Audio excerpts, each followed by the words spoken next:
శ్రీశైలం జల విద్యుత్ ఉత్పత్తిపై వివాదం నెలకొన్న నేపథ్యంలో రాష్ట్ర ముఖ్యమంత్రి కె చంద్రశేఖరరావు ఈ రోజు మధ్యాహ్నం 3 గంటలకు కృష్ణానది బోర్డు చైర్మన్ ఏసీకే పండిట్తో సమావేశం కానున్నారు.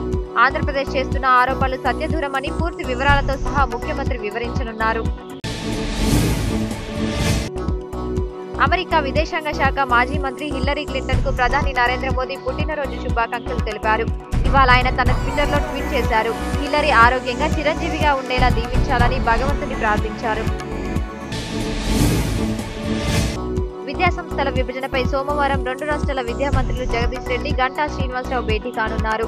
ఇంటర్మీడియట్ విద్యా మండలి వేదికగా జరగనున్న సమావేశంలో 14 ఉమ్మడి విద్యాసంస్థల విభజనపై చర్చించే అవకాశం ఉంది. అక్రమంగా సంపాదించిన సొమ్మును స్విస్ బ్యాంకుల్లో దాచుకొని నల్ల కుబేరులుగా పేరుగాంచిన వారిలో 3 పేర్లు నేడు వెల్లడి కానున్నాయి. ఈ మేరకు సదరు పేపర్లను సుప్రీంకోర్టులో అఫిడవిట్ను దాఖలు చేయనున్నట్టు కేంద్రం వెల్లడించనుంది. నీలోఫర్ తుఫాన్ ఈ నెల 31న తీరం దాటుతుందని వాతావరణ శాఖ తెలిపింది. గుజరాత్, పాకిస్తాన్ల మధ్య తుఫాన్ తీరంను తాకనున్నట్టు పేర్కొంది. ప్రస్తుతం ఈ తుఫాన్ గుజరాత్లోని నలియాకు నైరుతి దిశగా అరేబియా సముద్రంలో 1240 కిలోమీటర్ల దూరంలో కేంద్రీకృతమై ఉందని వెల్లడించింది. ఉద్యోగులకు మెరుగైన పీఆర్సీ అమలు కోసం ముఖ్యమంత్రి కేసీఆర్ తో పలు దఫాలుగా చర్చించామని, ఈ విషయంలో ఆయన సానుకూలంగా ఉన్నారని టీఎన్జీఓ అధ్యక్షుడు జి దేవిప్రసాద్ తెలిపారు. 15 రోజుల్లో ఈ సమస్య పరిష్కారం అవుతుందన్నారు.